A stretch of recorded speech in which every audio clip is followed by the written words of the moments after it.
ونصلي ونسلم على رسوله الكريم. أما بعد فأعوذ بالله من الشيطان الرجيم. بسم الله الرحمن الرحيم. عن ربيعة بن كعب الأسلمي قال كنت بت عند حجرة النبي صلى الله عليه وسلم فكنت أسمعه إذا قام من الليل يقول سبحان رب العالمين الحبية، ثم يقول سبحان الله بحمده الحبية.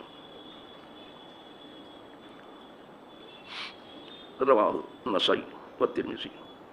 نو وقال هذا حدیث حسن صحیح. یہ حدیث پاک فصل ثالث کی آخری حدیث کل ہی بتا دیا تھا. اس کے راوی جو ہیں ربیعہ ابن کعب اسلمی ہیں. یہ اصحاب صفہ میں سے ہیں، اور ایسا درویش دنیا نے دیکھا نہیں ہوگا جو اصحاب صفہ تھے. آئی بات سمجھ، ایسا درویش نہیں دیکھا ہوگا. دعویٰ تو درویشی کا بہت لوگ کرتے ہیں، لیکن اس دعوے میں پورا اترنا وہ صرف اس کا کام ہے جس کی اللہ غیر معمولی مدد کرتے. یہ جو اصحاب صفہ تھے جب اترا ہے آج بھی حرم میں بالکل حضور کے حجرے سے ملا ہوا ہے. یہ لوگ ہر وقت دینی خدمات کے لیے تیار رہتے، ہر وقت. کہیں پڑھانے کا کام ہے تو یہ کرتے تھے، کہیں آگ بجھانے کا کام ہے تو یہ کرتے تھے، کہیں فوری طور پر کچھ لڑائی جھگڑا دفع کرانا دیے تو کام کرتے تھے. اور حضور کی خدمت تو ایسی یہ کرتے تھے کہ ہر خدمت گزار کو رشک آ جاتا. بہت زیادہ حضور کی خدمت کرتے. غیرت مند اتنے تھے کبھی بھوکے رہ جاتے تھے لیکن سوال نہیں کرتے تھے. تعریف آئی ہے کلام پر، اصحاب صفہ سوال نہیں کرتے تھے. خود ابو ہریرہ کہتے کبھی بھوک کی وجہ سے میں بے ہوش ہو جاتا تھا. تو لوگ کہتے ہیں کہ بے ہوشی کا مرض کا نہیں، کوئی مرض نہیں، بھوکا ہو بہت زیادہ. تو یہ کعب ربیعہ ابن کعب اسلمی ایسا خوش نصیب آدمی کہ امت کی بھی خدمت کرتے تھے جہاں ضرورت ہوتی ہے. تعلیمی ضرورت بھی پوری کرتے تھے، معاملاتی زندگی میں بھی لوگوں کی مدد، لیکن حضور کی خدمت بہت کرتے. تو ایک دن ربیعہ نے اتنی زوردار خدمت کی حضور کی کہ حضور خوش ہو گئے بہت. تو یہ لوگ اسی فکر میں رہتے تھے کہ کبھی آئے تو پھر ایسی خدمت کریں کہ پھر. اور حضور جب خوش ہوتے تھے تو پھر پوچھو کیا. ان سے کہا کہ مانگو ربیعہ جو مانگنا ہے تم سے. سل یا ربیعہ، مطلق کہا سل، مانگو جو کچھ مانگنا. اب ذرا دیکھیے یہ شان درویش. کہا حضور کچھ نہیں ہے، یہاں تو قدموں میں آپ نے بٹھائے رکھا ہے مجھے، اور اس سے بڑی سعادت کسی امتی کی اور کیا ہوگی کہ اپنے نبی کے قدم میں بیٹھا ہے. یہاں تو قدموں میں، لیکن آخرت میں حضور سوچتا ہوں کہ آپ کے مکانات، آپ کے محلات بہت اونچے ہوں گے، میں کیسے آپ کا قدم پاؤں گا. تو وہی قدم مانگتا ہوں آخرت میں بھی. آپ دیکھ رہے ہیں یہ ہے اس شان درویشی. دیکھا ان کے الفاظ بتاؤں جو اسألک مرافقتک فی الجنہ. حضور کچھ اور نہیں مانگتا، حالانکہ جو مانگتے حضور دیتے. دنیا کی کوئی چیز مانگتے دے دیتے. ابھی تو آخرت کی ہے نا. پتہ چلا کہ حضور کا ہاتھ آخرت تک پہنچتا ہے. جس کو جو دے دے قدرت بھی دے دیتی ہے اس کو. کہا حضور بس آپ کے قدموں میں جگہ چاہیے تھا. لیکن دریائے رحمت جب کبھی جوش میں ہوتا تو فرماتے غیر ذالک.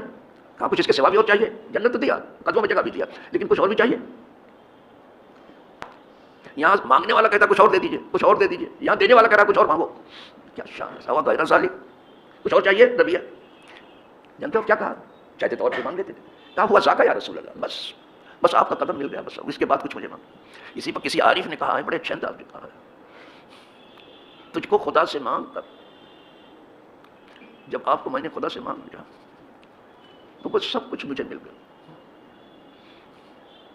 اب مجھے کچھ نہیں. اب اٹھتے نہیں ہیں ہاتھ میرے اس دعا کے بعد.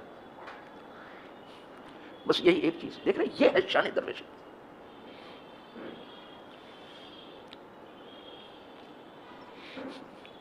جب حضور نے دیکھا کہ اب یہ کچھ نہیں مانگتے تو اتنی بات ان سے کہی کہ ربیعہ ذرا میری مدد کرنا. انی علی ذالک بکثرۃ السجود. ربیعہ میری مدد کرنا اس بات پر جو میں نے دے دیا ہے، سجدے کی کثرت کر کے. سجدہ تو کرتا اب اور بڑھا دے وہ خوشی میں. معلوم ہوا کہ یہ سجدہ خدا سے بہت زیادہ قریب کرتا ہے، اور یہی سجدہ رسول خدا سے بھی قریب کرتا ہے. کہا میری مدد کرنا. انی علی ذالک. کوئی یہ نہ کہے کہ حضور نے ایسے کو اپنے قدم میں جگہ دیا جو اہل نہیں تھا. اب تم کو بھی ثابت کرنا کہ میں اہل تھا. کثرت کرنا.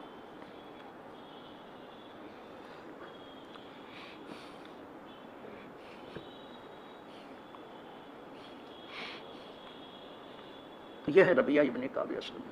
کیا شان ہے حضور کی. کبھی سوچتا ہوں ہوتا. ایک بڑھیا نے بھی مانگا تھا حضرت موسیٰ علیہ السلام سے. اصل میں اس بڑھیا کو ایک ایسی چیز معلوم تھی جو کسی کو معلوم نہیں.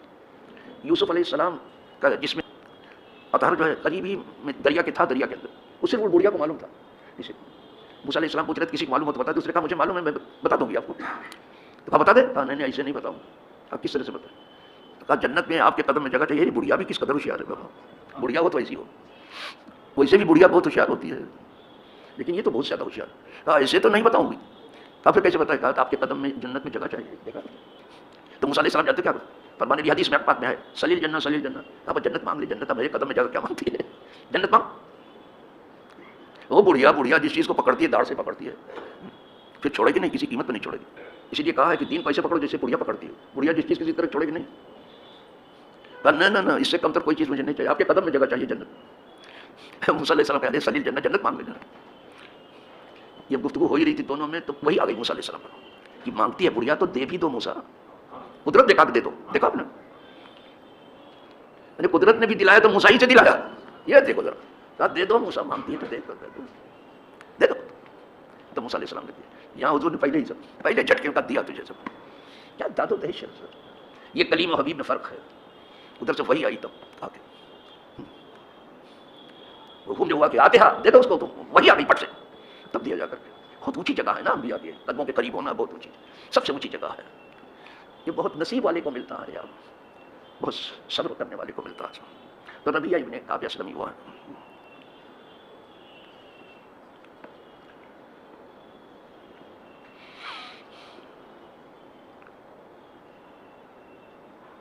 اب دیکھیے بیان کرتے ہیں, چونکہ اصحاب صفہ میں سے ہیں یہ, لہذا حضور کے حجرے کے ایک دم پاس ہی میں سوتے تھے. حجرہ مبارک کے بالکل پاس میں سوتے تھے. لہذا حجرے میں جب حضور پڑھتے تھے سوتے تھے رات کو بھی. اس کا بیان کر رہے ہیں. کہتے ہیں کنت ابیت عند حجرۃ النبی صلی اللہ علیہ وسلم. میں حضور کے حجرے مبارکہ سے لگ کر کے ہی رات گزارتا تھا. ایک دم ملا ہوا تھا حجرہ اصحاب صفہ سے. تو جب حضور اٹھتے تھے اور رات کو پڑھتے تھے تو میں سنتا تھا. اب خود ہی بیان کر رہے ہیں. کنت اسمعہ, میں سنتا تھا اذا قام من اللیل, جب رات کو آپ اٹھتے تھے تو جو کچھ پڑھتے تھے میں سنتا تھا اپنے کانوں سے. یہ سنی ہوئی بات کرے کچھ سیدھے حضور سے, بیچ میں کوئی راوی نہیں ہے. کچھ سنتا تھا میں کہ حضور پڑھ رہے ہیں, کیونکہ آپ تہجد وہیں پڑھتے تھے, اندر پڑھتے نا حجرے کے اندر, لیکن ایسی پڑھتے تھے کہ آواز باہر آتی تھی. کہہ رہے ہیں یقول, آپ کہتے تھے سبحان رب العالمین الحویہ. بڑی دیر سبحان رب العالمین سبحان رب العالمین. دیکھ رہے مختلف اوقات میں مختلف دعا پڑھتے تھے حضور, ایک ہی دعا نہیں ہوتی. انہوں نے جو روایت کی کہا سبحان رب العالمین, بڑی دیر تک پڑھتے رہے سبحان سبحان رب العالمین, بڑی دیر تک پڑھتے رہے. ثم یقول, پھر سبحان اللہ بحمدہ الحوی, سبحان اللہ بحمدہ پڑھتے تھے. بڑی دیر تک یہ بھی پڑھتے تھے. الحوی کا لفظ آیا ہے, دیر تک پڑھتے تھے سبحان اللہ بحمدہ. آتی ہے اللہ کے, اٹھتے ہی پڑھتے تھے. جو تینوں فصلیں سن چکے ہیں وہ جانتے ہیں کہ مختلف اوقات میں حضور مختلف دعا کرتے تھے.